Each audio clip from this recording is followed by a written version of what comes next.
Hi everyone, this is Christina Tanggilig and my Facebook account is Chris Tan. So marami pong nag-follow, marami pong nag-friend request po sa akin and nahack po yung account ko since Saturday morning po yon nangyari. My aunt who's named Marie Shelo de Guzman na meron na po rin pala siyang, nahack na rin po pala yung account ng tita ko nang hindi ko alam. So I trust Auntie Shelo kasi kakatulong lang niya sa akin I think a month ago sa namatay naming tita. So, tinulungan niya ako about sa birth certificate po. So, hindi ko naman po inaakala na nahack yung account ng tita ko. And she messaged me na sabi niya meron ka bang kilala na pwedeng magtrabaho as partner ko online kasi in need na yung manager namin ng partner ko na magtatrabaho. Pwede siya part-time, pwede siya full-time, sabi niya. So, ako naman, dahil nga tinulungan ako ni tita and in need siya ng magtatrabaho, sabi ko, tita, sige, may 2 to 3 hours ako na available time para sa work. Kung gusto mo, ako na lang, sabi ko. So, sabi naman ng tita ko, sige nang bibigyan kita ng link. So, ako naman, dahil tiwala ko sa tita ko, hindi ko alam na nahack na pala yung Facebook niya. And, clinic ko po yung link. And, hindi ko na naalala about yung mga scamming or hacking or phishing na ganyan. Though, ang trabaho ko talaga is work from home. So, na-hire naman po kasi ako sa mga company na LinkedIn po yung ginagamit. So, since tita ko yung nag-offer ng work from home job, sinabi ko, sige tita, ako na lang kako. I can do it 2 to 3 hours. Sinend niya yung link, may sign in doon, pangalan ko, address ko, and email. Tapos nakalagin ako nang hindi ko iniisip na hacking na pala yon and phishing. So, nakapasok na sila sa account ko nang hindi ko alam. And then, pagkatapos noon, nagsabi si tita, gagamit sila ng GCash, gagamit daw kami ng GCash, i-explain daw sa orientation. Sabi ko, bigla ko napaisip, tita GCash, ayoko niyan kasi baka scamming kako, baka mamaya ma-involve yung pangalan ko. So, sabi ni tita, sige, okay lang, sabi niya, pero sayang naman, sabi niya, mag-ano ka na lang, magiging teammate naman kita, i-refer kita sa manager ko. So, yung pag-communicate ng tita ko is through chat, pero ganun na ganun talaga yung way ng pag-chat niya.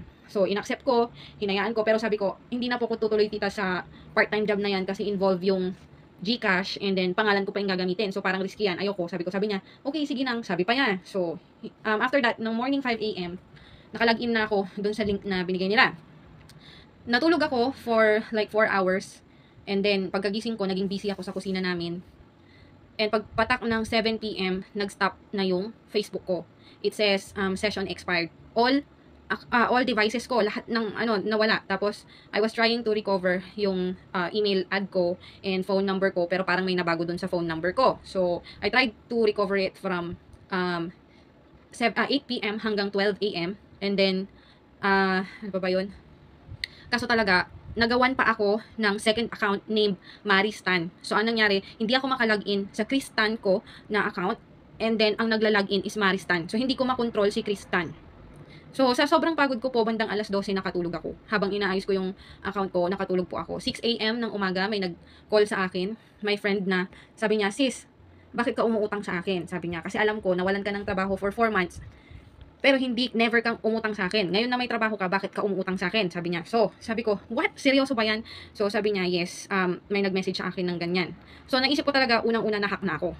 Kasi, I cannot log in. Maristan ang lumalabas. So, ginawa ko naman lahat sa Facebook noon. May mga sinend sa akin kung paano gagawin, pero hindi talaga siya nagsisend kay Meta. And then, after that po, use ako ng account ng mama ko and in-inform ko buong family namin na nahack ako and sinabi na i-share na lang nila sa lahat ng kamag-anak at lahat ng friends ko na nahack po ako. So, ang ginawa ko po, nag-post din po ako sa account ng mama ko and then pinost ko sa Facebook ni mama and then tinag ko yung mga taong kaya kong itag and dahil po 1,500 plus or 1,000 plus ang friend list ko at may mga followers na rin po ako na 1,050. Hindi ko po magagawa na mag-post sa kung sino man nasa friend list ko that in one day na i-inform sila. Lalo hindi hack po yung account ko. So, wala akong access. So, yung mama ko po, I've tried talaga na gamitin yung Facebook account niya to inform everyone. So, may nag-send po sa akin na kaya daw sila nagtiwalang magbigay ng pera. It's because yung hacker nag-send siya ng pangalan ng bank. BPI, pangalan ko ang gamit. So, pangalan ko yung gamit. Tumawag ako sa BPI that day and tinawagan ko sila na merong certain account na ganito, sinisend sa mga friends ko na nagpadala sila sa account na yon. So, in-stop ni BPI yung bank account na yon and then After that, nagawa ko naman ng mag-post, nagawa ko ng mag-chat sa mga friends ko. May mga lumabas na mga pinsan ko, mga friends ko na nagpadala ng pera. Kasi trusted daw nila ako. So, ang ginawa ni hacker is, ginawa niyang ako siya. Nag-backread siya ng lahat ng mga messagean namin, ng mga friends ko, and ginaya niya kung paano ko mag-chat, paano ko mag-salita. So naniwala naman sila. Ayun, and then 2 p.m. or like 1 p.m. after lunch yon, nagpunta na po ako sa police station. Pinaalam ko na nahack ako. And I was seeking for help sa police station. Pero sabi nga nila, ang magagawa lang nila is to blatter. So since naka-blatter naman na daw po ako, at least in-inform ko ang mga kapulisan na may nangyaring ganito.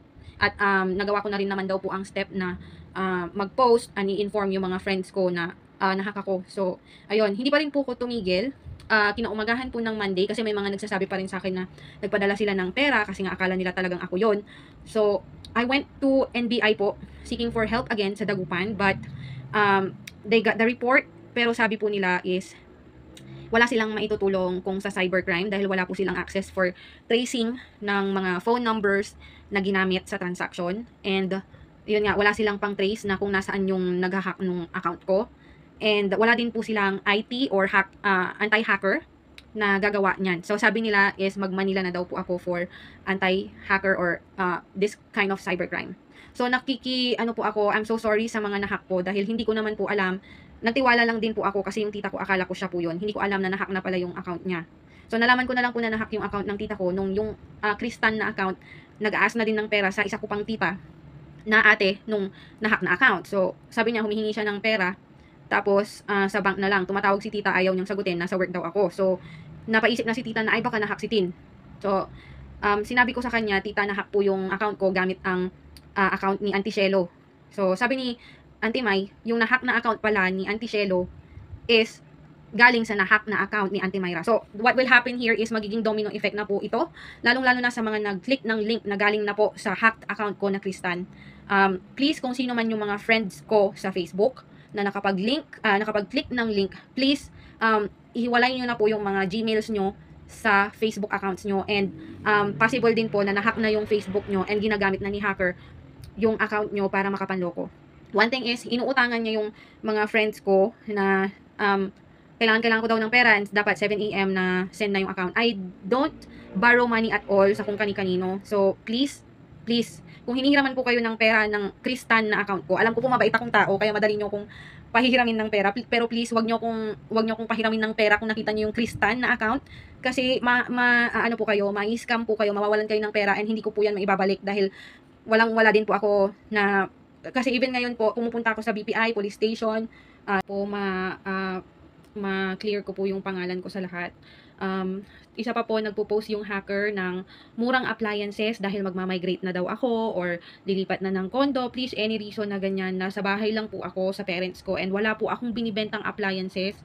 Please, wag na po kayong magpaloko sa hacker na yan kasi it's too good to be true po na magbebenta po ako ng appliances na worth 40,000 kasama ang aircon, washing machine, ref, sofa, nako, too good to be true na po yan. Ang TV pa lang po is 14,700 na ang pinakamababang mabibili mong TV ngayon, and sa aircon naman po is 27,000 to 30,000 ang aircon. Kaya please, wag po kayong maniwala sa 40,000, 60,000 na all-in na appliances. No, hindi po ako magbebenta ng mga appliances dahil wala po akong supplier. And hindi pa po ako magmamigrate para sa reason ni hacker, no? Please, wag na po kayong magpapaloko. Anyone na nangungutang sa Facebook nyo, possible na hindi na po pala yan yung friend nyo. Anyone na nagbebenta ng mumurahin at too good to be true, please, wag na kayong magpapaloko. One thing pa po is, nagpunta po ako sa BPI just to confirm kung nakapangalan talaga po sa akin yung bank account, kasi nakapag-process po yung mga pinsan ko, mga friends ko, gamit ang BPI bank account number na nakapangalan po sa akin, and BPI has informed me na yung BPI account number na ginagamit sa panghahack or pang-scam is hindi po nakapangalan sa akin. Inaalam ko po kung kanino nakapangalan yon, but then they have the account secrecy daw, so hindi pwedeng banggitin yung pangalan. But I think BPI, meron pa rin silang pananagutan doon. Why they don't have records of transaction daw for 2 months sa account na yon. Whereas, nagamit yung BPI account na yon kahapon lang. So, please, wag na po kayong magpapaloko. Hindi po ako yung Kristan na nakikita nyo dyan sa Facebook nyo.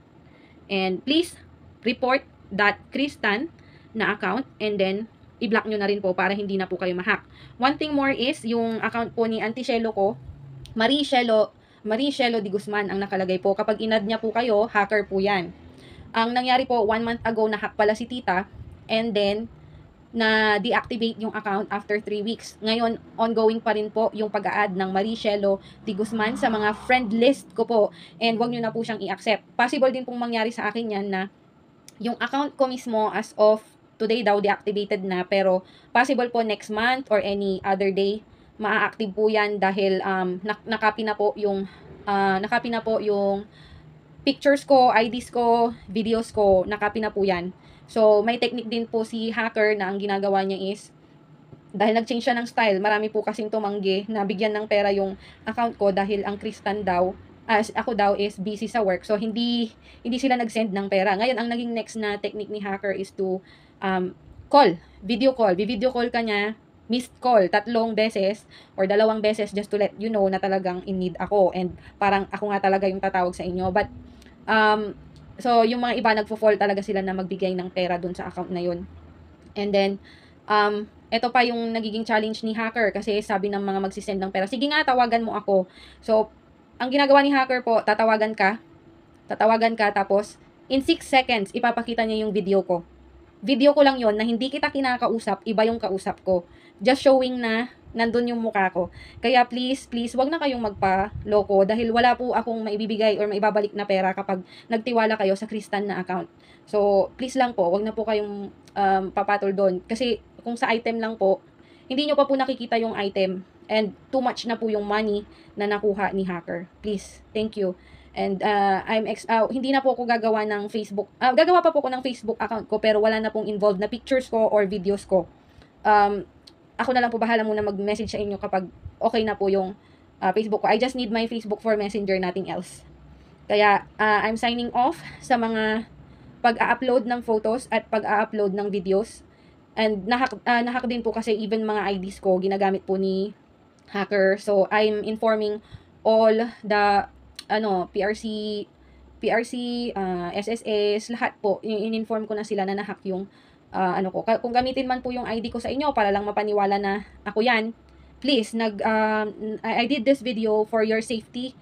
Dahil possible po kayong mahack dahil domino effect na po yan. And then, for your safety na rin na hindi po kayo mawalan ng pera. I'm not borrowing money to anyone and I'm not selling appliances po or sofa. Ganun na rin po yung account ulit ni Auntie Shelo ko. Nagsisell na siya ulit ng sofa, nagsisell siya ng appliances. Baka pumadali kayo, please. Maging matalino na po sana tayo din sa pagbigay ng pera natin dahil marami na po talagang hackers as of today. I'm signing off po sa pagbablog and I'm signing off sa post ng pictures dahil po delikado na po ang mga banking natin, delikado din po yung may mga nakapost tayong videos and pictures. So, possible nyo lang po makikita tong mga video ko na nagsasabing, don't trust my Kristan account and don't trust kung may nagawa man na pangalan ko ulit, na may picture ko ulit at videos ko. Please, hindi na po ako gagawa ng videos and hindi na rin po ako mag-upload ng mga photos ko. Thank you!